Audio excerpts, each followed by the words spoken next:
Halo semuanya, kembali lagi di Royman BTKV Channel. Nah, hari ini nih kita mau bahas suatu topik tentang suatu hal yang lagi menarik banget dan booming banget di masyarakat sekarang. Nah, sebelumnya perkenalkan nama saya Leticia Natasha dan juga teman saya. Felix Jovi. Nah, sekarang ini banyak sekali informasi nih yang beredar di masyarakat, baik di internet maupun di media sosial terkait dengan vaksin. Nah, tetapi banyak sekali nih dok, banyak sekali informasi yang kurang tepat nih. Ya kan, kira-kira sebenarnya aman nggak sih vaksin itu? Lalu atau malah membuat saya terinfeksi COVID-19? Atau bahkan bisa menyebabkan kematian? Lalu bagaimana dengan variasi-variasi yang baru muncul itu? Nah, teman-teman pasti udah nggak sabar kan? Tonton video ini hingga akhir untuk mendapatkan jawabannya. Nggak usah berlama-lama lagi, langsung aja kita mulai ke dalam videonya.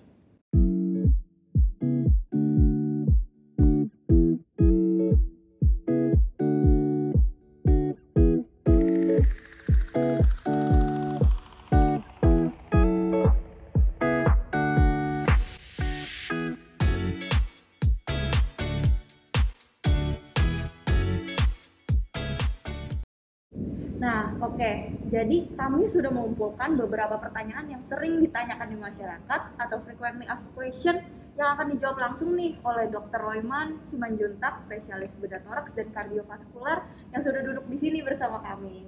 Selamat sore, Dok. Selamat sore. Ya, terima Ya, kasih sekali dok udah menyempatkan waktu dokter ya untuk berdiskusi dengan kami dok. Nah, jadi kami udah mengumpulkan beberapa pertanyaan nih dok, ya ya kan? baik. Yang mungkin masih membuat masyarakat bingung nih dok. Nah, begini nih dok, untuk mengawali obrolan kita hari ini, kita mulai dari pertanyaan pertama, yaitu mengenai vaksin. Nah, terhitung hari ini, tanggal 12 Maret, kasus COVID di Indonesia itu udah sampai 1,4 juta. Dan Oh, pemerintah, banyak ya. iya banyak banget dok, dan pemerintah sedang menjalankan program untuk mengatasi pertambahan jumlah kasus, yaitu salah satunya dengan vaksinasi. Nah, sekarang itu program vaksinasi kan sedang berjalan ya dok. Ya. Nah, namun banyak masyarakat yang masih bingung nih. Bahkan ada banyak berita-berita yang mengatakan bahwa vaksin itu berbahaya dok. Nah, bagaimana pendapat dokter menanggapi hal terkait yang ini? Ya, sebelum kita membahas mengenai vaksin, ada baiknya kita harus juga tahu bagaimana sebenarnya sistem pertahanan tubuh kita. Ya, bagaimana sistem pertahanan tubuh kita itu dapat membuat diri kita itu imun terhadap virus.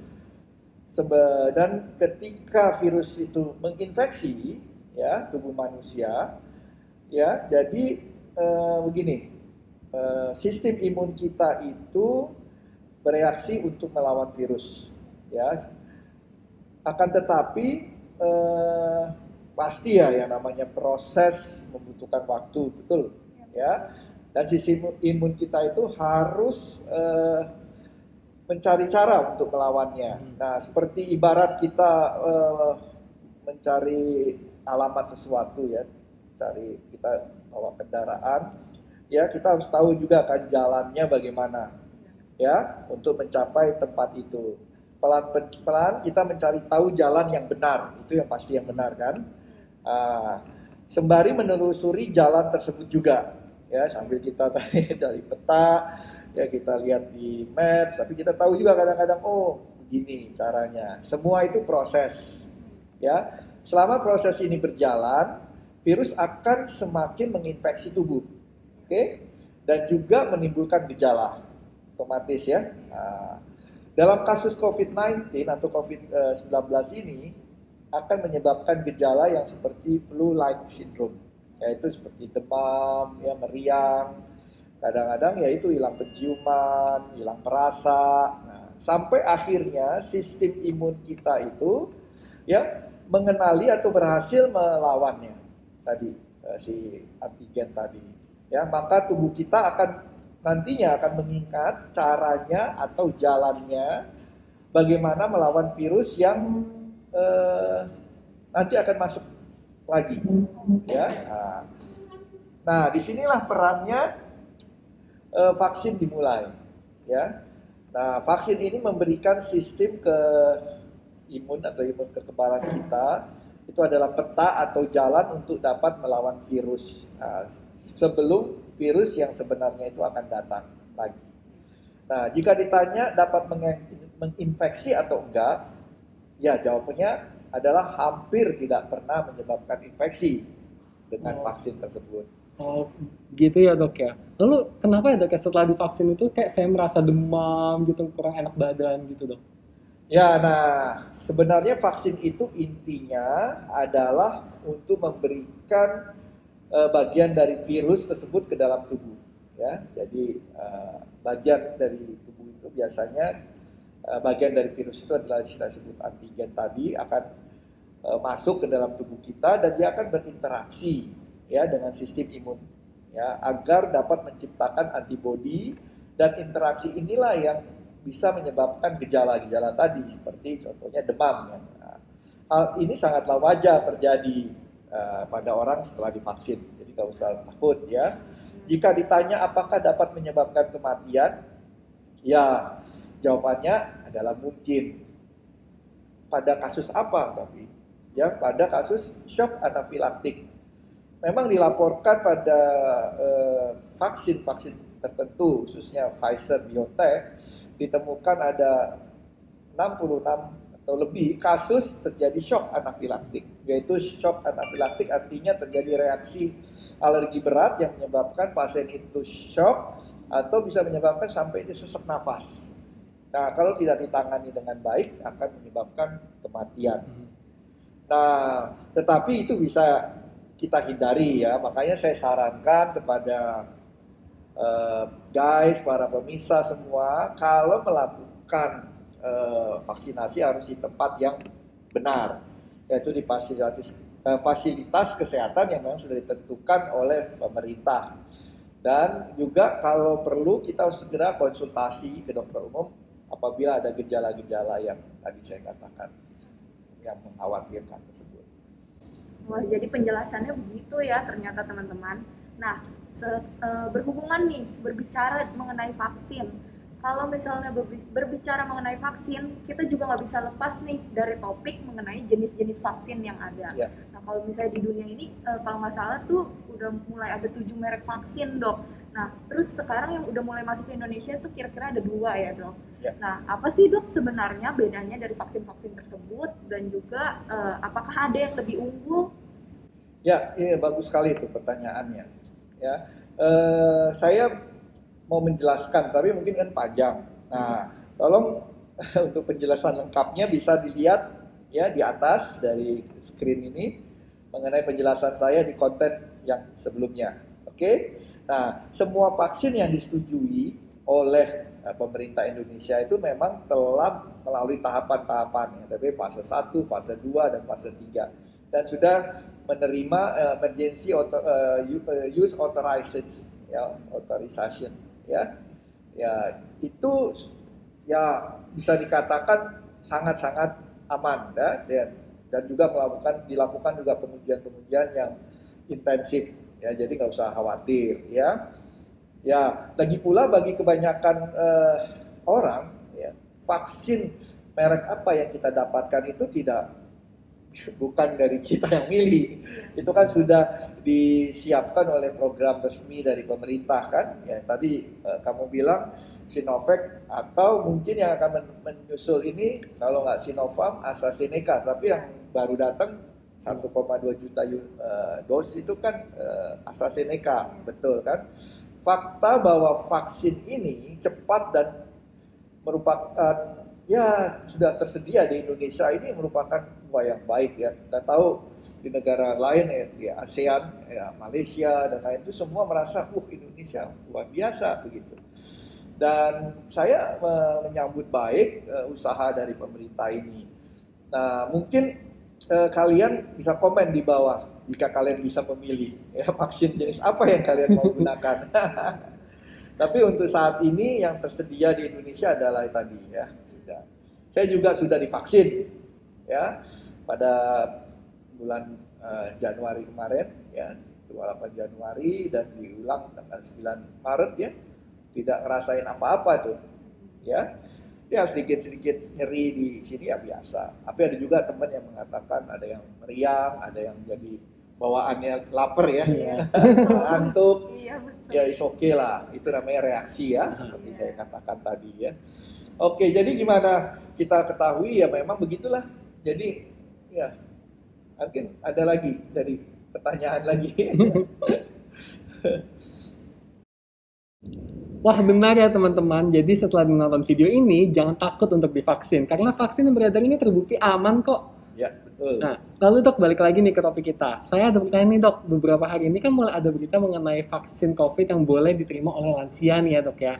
Dan beberapa lansia juga kita lihat sendiri nih saat divaksin diliput oleh TV Ya, juga ya dok betul, ya. betul. Nah, apa sih kondisi-kondisi tertentu dok untuk vaksinasi lansia dan pasien dengan sakit berat dan menahun itu dok? Karena seperti yang kita ketahui kan saat awal-awal vaksinasi lansia dan orang-orang dengan penyakit tertentu ini masih belum dapat divaksinasi dok ya. Ya, Apakah ada kriteria tertentu gitu dok? ya benar sekali. Indonesia mulai melakukan vaksin terhadap lansia dan teman-teman kita yang mempunyai penyakit-penyakit berat, ya. Nah, mengapa? Karena mereka ini yang menurut peneliti atau menurut ya ahli-ahli yang mengatakan bahwa pada orang tua dan orang yang mempunyai penyakit berat itu mengalami risiko kematian yang tinggi sekali. Selain itu, menurut para ahli tersebut, keamanan dan manfaat vaksin COVID-19 itu sangat baik, ya, sangat baik pada orang-orang tua tersebut. Memang kita sudah memulai di awal Maret lalu dan sebelum-sebelumnya juga, dan akhirnya PAPI, ya, Perkumpulan Ahli Penyakit Dalam Indonesia, mengeluarkan rekomendasi yang kita sebut rapuh, ya, atau frailty tadi ya. Nah, itu bisa kita lihat nih di screen, ini akan ditampilkan. Oke. Nah, bila skornya lebih dari 2, maka dapat dikatakan orang tersebut belum layak, ya, divaksinasi. Nah, lalu bagaimana dengan yang memiliki penyakit berat dan menahun? Nah, ini juga sering ditanyakan. Nah, kita ambil contoh misalnya pasien gagal ginjal yang dihemodialisa atau cuci darah, atau tanpa cuci darah, hemodialisa. Nah, apakah itu layak divaksin? Oke, layak. Jawabannya, bila kondisi klinisnya stabil. Oke. Nah, pasien yang sudah ditransplantasi ginjal bagaimana? Juga layak divaksin bila kondisinya stabil. Nah, itu memerlukan penilaian klinis dan surat keterangan pastinya dari dokter yang merawat. Oke. Nah, namun bila pasien transplantasi dengan kondisi rejeksi itu apa? Ada satu penolakan dan dia akan mengkonsumsi suatu obat-obatan imunosupresi, ya, imunosupresi yang, ya, dosisnya kita sebut dosis induksi tadi. Nah, maka pasien tersebut belum dapat divaksin, ya. Nah, lalu untuk teman-teman yang mengkonsumsi, nah ini nih baru kemarin nih ada viral juga, obat-obat yang jantung, obat-obat penurun kolesterol, ya, obat-obat pengencer darah, ya, seperti Grobek-Dogrel, statin tadi. Menurut PERKI atau Perkumpulan Dokter Spesialis Kardiovaskuler juga aman, ya, layak untuk mendapat vaksin selama masih memenuhi kriteria kelayakan vaksinasi, ya, yang seperti kita katakan tadi. Nah, begitulah. Dan bila masih ragu-ragu atau ingin memastikan benar nggak sih bisa divaksin, ya bisa konsultasi bagi dokter yang sesuai dengan bidang penyakitnya, ya, atau ke dokter geriatri, ya, khusus pasien-pasien manusia usia lanjut tadi, lansia tadi. Oke. Nah, nanti skor rapuh itu bisa kita sama-sama kembali lihat lagi, ya. Nah, bila seperti ini ada resistensi, ya, berarti kesulitan naik 10 anak tangga tanpa berhenti, ya, bila ya, skor 1. Aktivitas seberapa sering kelelahan dalam 4 minggu terakhir, bila sepanjang atau sebagian besar waktu, skor 1. P, penyakit lebih dari 4, yaitu hipertensi, diabetes, jantung, penyakit paru kronis, gagal ginjal, kanker, dan lain-lain, bila ya, skor 1. Nah, usahakan berjalan tetapi kesulitan jalan 100-200 meter juga skor 1. Dan yang terakhir H, hilangnya berat badan, ya, dalam sekitar setahun ini ada penurunan berat badan yang drastis, itu juga hanya skor 1. Jadi itu ya kira-kira guys. Skor lebih dari 2 belum layak divaksinasi. Oke, ya. Wah, berarti untuk teman-teman kita yang kategori seperti yang tadi kita sebutkan sebenarnya sudah bisa cek ya dok. Lalu kalau misalnya bisa langsung vaksinasi nih. Nah, selain mengenai lansia dan juga orang-orang yang berpenyakit berat, itu belakangan ini juga mulai nih dok dibicarakan mengenai mutasi COVID-19 yang menjadi hot topic kita nih dok Ya. di banyak masyarakat juga. Nah, apalagi semenjak ada varian Inggris yang ditemukan di Indonesia, dok. Oke, Nah, ya. sebenarnya apa sih dok mutasi itu? Lalu apakah vaksin yang ada sekarang ini apakah cukup efektif untuk mutasi seperti ini? Oke ya, saya mau jelaskan dulu sedikit ya mengenai mutasi. Itu apa itu mutasi ya? Mutasi itu merupakan adanya satu perubahan genetik ya dari virus tersebut atau suatu organisme lah, bisa virus, bakteri ya. Dalam hal ini yang kita bicarakan kan virus ya, sehingga membentuk varian baru ya, dari varian satu berubah menjadi varian baru. Genetik itu merupakan yang sangat penting ya, faktor genetik dari virus tersebut ya. Nah, genetik itu ialah yang menentukan sifat virus tersebut ya. Nah, pada saat virus masuk ke dalam sel manusia dan dia akan mengcopy dirinya ya, suatu proses adanya replikasi atau juga mengcopy dirinya. Nah, juga termasuk berpuluh-puluh juta informasi genetik. Jadi tidak hanya dirinya saja, tapi dia membawa informasi genetik ya yang berpuluh-puluh juta ya. Dan proses ini bisa terjadi tidak sempurna sehingga sering terjadi salah copy. Nah, itu yang kita sebut tadi mutasi tadi. Nah, kesalahan ini bisa menyebabkan virus itu bisa semakin lemah tapi juga bisa semakin berat. Nah, kalau kita lihat timelinenya, sejak pertama kali COVID-19 muncul hingga saat ini memang beberapa kali ditemukan adanya varian baru atau virus corona yang mutasi tadi. Nah, kita mulai dari munculnya pertama itu pandemi COVID SARS-CoV-2 ya, yang kita sebut di Wuhan ya. Nah, muncul di Wuhan itu pertama kali kan di Desember 2019. Lalu muncul pertama kali di Indonesia awal Maret atau 2 Maret 2020. Jadi kita udah setahun nih, kemarin merayakan setahun, ulang tahun setahun dari virus COVID di Indonesia. Nah, Agustus 2020, jadi hampir 8 bulan kemudian, varian B1351 ditemukan di Afrika Selatan. Nah, terus September, kira-kira sebulan kemudian, ditemukan varian B117 di Inggris Raya. Oke, nah yang terakhir ini di Desember 2020, berapa bulan yang lalu, itu ditemukan varian B1128 ya, atau P1 yang ditemukan di Brazil. Nah, begini guys, keempat varian ini ya bisa dikatakan bahwa yang ada di Indonesia pertama kali di Wuhan dan baru ini ditemukan di UK, Inggris ya pada awal Maret kemarin, dan di Indonesia baru ditemukan juga varian B117 dan varian yang kedua disebut N493K itu kira-kira tanggal ya awal juga ya, awal Maret kemarin ya. Iya, Nah, terakhir di data terakhir 11 Maret itu dikatakan sudah ada 48 kasus N439 di dunia ini. Di antaranya memang masuk ke Indonesia. Ya, ada berapa? Itu kira-kira B117 ya kita temukan di Indonesia. Mungkin sudah ada 6 ya, 6. Tetapi di Jakarta yang berita hari ini belum katanya. Kemenkes belum mengatakan di Jakarta belum ada varian B117.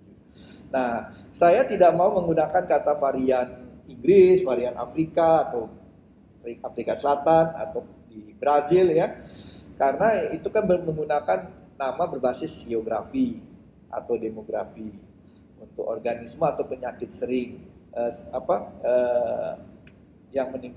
penyakit itu, jadi kita kayaknya salah persepsi Ya kita anggap itu dari Inggris, dari Afrika Selatan. Tapi kan itu belum tentu. Mereka itu hanya yang melaporkan pertama kali, ya, varian tersebut.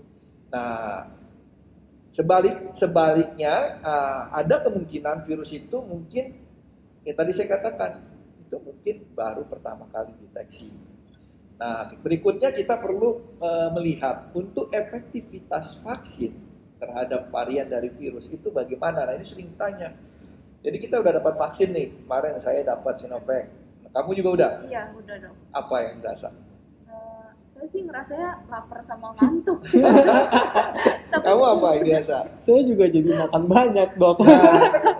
Oke lah, jadi enak juga ya. Iya, jadi enak. Nah, untuk efektivitas vaksin yang kita sudah dapat itu, ya syukurnya ya positifnya saat ini para ahli dan peneliti terus melakukan penelitian ya, uji klinis. Dan beberapa penelitian itu menunjukkan hasil yang menggembirakan bahwa varian virus yang ada saat ini masih efektif ya terhadap vaksin. Walaupun ada yang mengatakan ya tidak seefektif untuk vaksin yang awal ya. Iya. Nah, jadi kita melihat bahwa apa sih ya bedanya varian virus yang sekarang ini. Nah, saya mencoba mencari informasi dari beberapa penelitian mengatakan memang pada saat ini varian itu yang muncul itu lebih mudah menular. Satu, ya, orang lain yang itu berdasarkan studi di Inggris tuh, ya, yang dipublikasikan baru beberapa hari yang lalu. Dan yang terinfeksi B117 itu juga lebih berbahaya hingga kematian jika dibandingkan dengan varian yang sebelumnya. Ya memang agak ini juga ya. Serem juga ya, Dok. Agak ini juga ini ya. Berita baiknya, nah tadi saya sudah singgung ya, bahwa vaksin yang tersedia ini ya bisa efektif untuk melawan varian yang baru. Ya, tetapi walaupun tidak, tadi saya jelasin ya, tidak seefektif ya. Tapi bagaimanapun juga ya, guys, para pemirsa ya, vaksin itu adalah merupakan kunci dari perlawanan kita terhadap virus COVID-19. Ya, dan ini kita harus memakai apapun yang kita punya, ya nggak? Betul nggak? Ya memang sembari mencari tahu mana yang cara yang lebih efektif dan mengembangkan tata laksana serta protokol yang sudah ada sekarang ini. Jadi kita tetap selalu memperbarui.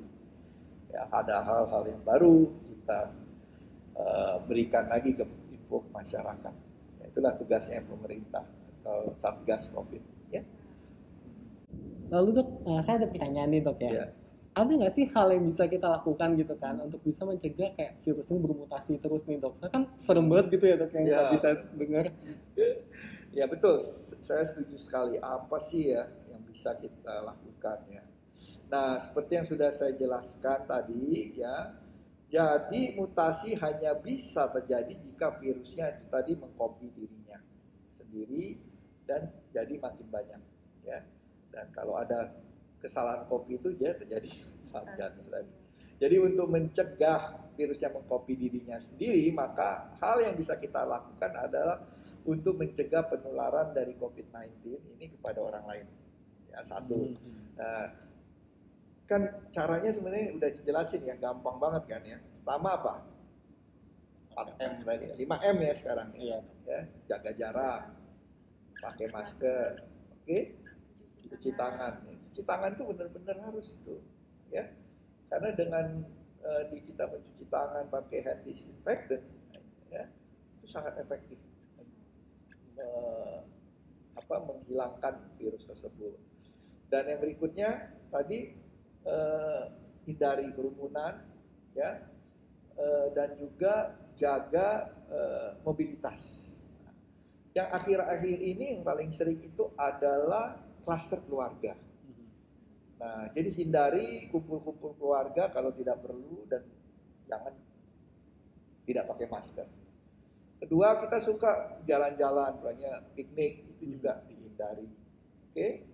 Nah, tip yang lain adalah kalau kita terpaksa harus keluar rumah, ya, harus ada acara keluarga, jangan sekali-sekali kita memegang muka dengan tangan kita. Itu hati-hati, karena tangan ini adalah sumber virus tadi. Kita pegang mata, kucek-kucek mata, kita pegang hidung, pegang mulut, nah itulah masuknya. Nah, apalagi waktu makan mungkin kita buka masker lagi, betul nggak? Nah, dan juga untuk lansia bagaimana? Nah ini juga lansia itu pertama ya harus cukup istirahat ya. Kedua dia harus ya makan obat dia teratur ya. Apalagi kalau dia punya comorbid ya. Dan yang ketiga juga ya check up lah ke dokter ya. Sekarang juga bisa dengan teleconsultation, tidak harus datang. Kalau takut ke rumah sakit bisa pakai teleconsultation ya. Yang penting jangan gara-gara takut COVID penyakitnya bertambah buruk ya, dia meninggal bukan karena COVID-nya tapi karena jantung, karena darah tinggi, diabetes, ginjal dan lain-lain. Ya gitulah kira-kira. Jadi kuncinya yaitu kita harus cegah supaya jangan kita kena, sehingga virus itu bisa punya kemungkinan untuk beropi atau bereplikasi. Ya, wah, sebenarnya caranya tuh cukup mudah ya dok. betul. Dengan melakukan protokol kesehatan kita bisa mencegah penyebaran COVID ya. Nah oke nih dok, sekarang mungkin menjadi pertanyaan terakhir kita di video kali ini. Nah saya juga sering dengar nih di sekitar saya yang bilang kalau misalnya vaksin COVID itu bisa dipalsukan dok, isinya bisa diganti pakai air atau pakai vitamin yang kita nggak tahu isinya apa, yang terjadi seperti di Tiongkok atau di Afrika Selatan. Nah, dan hal ini juga membuat masyarakat Indonesia cukup resah. Nah, bagaimana nih menurut dokter untuk menanggapi berita-berita seperti ini, dok? Ya, begini, memang kalau kita lihat bahwa memang banyak aja orang yang tidak bertanggung jawab ya. Tetapi syukur kembali ya bahwa saat ini di Indonesia belum ditemukan ya.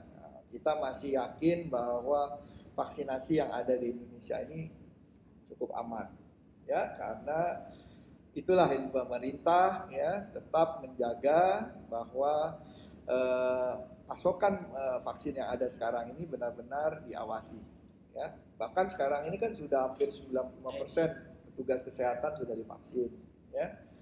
Dan 77% juga telah divaksin tahap kedua ya. Jadi cukup baik lah ya. Kita bersyukur lah ya. Nah, makanya saya himbau dengan acara kita kali ini guys ya, saya harapkan semua berpartisipasi, jangan takut vaksin, supaya dengan vaksin herd immunity atau lebih dari 60-70% rakyat Indonesia bisa divaksinasi. Dan ini butuh usaha kerja keras ya, dan disiplin dari kita semua ya. Nah, dok kan tadi kan udah tuh dokter jelasin tentang protokol kesehatan, vaksin. Nah, saya ada pertanyaan nih dok. Ya. Ya kan misalnya kalau saya udah divaksin dok ya kan, berarti saya udah imun dong dok. Jadi saya nggak perlu melakukan protokol kesehatan lagi gitu, lepas masker. Wah enak banget tuh dok. Ya sebenarnya belum tentu. Kalau kita belum mencapai herd immunity, ya masih mungkin kita bisa terkena kembali. Ya kan tadi ya saya bilang ya, dan itu juga kan tergantung daripada respon tubuh. Ya. Nah, kalau imun kita belum terbentuk, karena itu kan dikatakan butuh waktu ya, sekitar 2-3 minggu ya setelah vaksin kedua loh. Nah, jadi tetap harus hati-hati ya. Dan yang berikutnya juga kita ketahui, kalaupun kita sudah vaksin, kita mungkin masih bisa ya terkena ya, dan kita bisa menularkan ke orang lain. Itu juga hati-hati ya, karena tadi bisa aja kita tidak terbentuk ya kan, tidak terbentuk imunitas itu ya. Jadi tetap saya imbau kepada kita semua, kita nggak tahu sampai ada pengumuman dari pemerintah bahwa kita boleh dianggap aman ya, kita bisa lebih melepas masker ya. Tetapi yang intinya bagi kita juga bahwa ingat, vaksin ini juga penting bagi kita untuk mencegah terjadinya efek berat daripada virus itu. Nah ini penting ya. Kalaupun kita kena, mungkin kita hanya ringan. Ya, seperti orang sakit flu biasa kan lama-lama akhirnya kita tidak takut lagi terhadap resiko komplikasi yang terjadi virus COVID-19. Itu ya kira-kira. Baik dok, mungkin masih banyak sih dok yang pengen kita tanyain ya dok ya seputar vaksin dan juga COVID-19 yang kita bahas ini. Tapi sayangnya kali ini itu harus selesai dok. Baik. Terima kasih banyak juga buat Dr. Royman yang sudah sharing ilmu meskipun lagi sibuk ya di tengah-tengah COVID ini. Baik dok, sebenarnya masih banyak banget nih informasi yang seputar vaksin dan juga COVID-19 yang ingin kita tanyakan dok. Tapi sayang banget episode kali ini harus selesai di sini dok. Iya betul banget nih. Nah terima kasih juga buat Dr. Royman yang sudah men-sharingkan ilmunya nih, jadi kita lebih tahu banyak. Oke. Terima kasih sudah menonton episode ini dari Ask Dr. Roy. Nah jangan lupa untuk like, komen, share, dan juga subscribe, dan juga nyalakan lonceng atau notifikasi untuk nonton video lainnya. Ya. Dan nonton video kami lainnya di sana. Ya, bye-bye. Bye.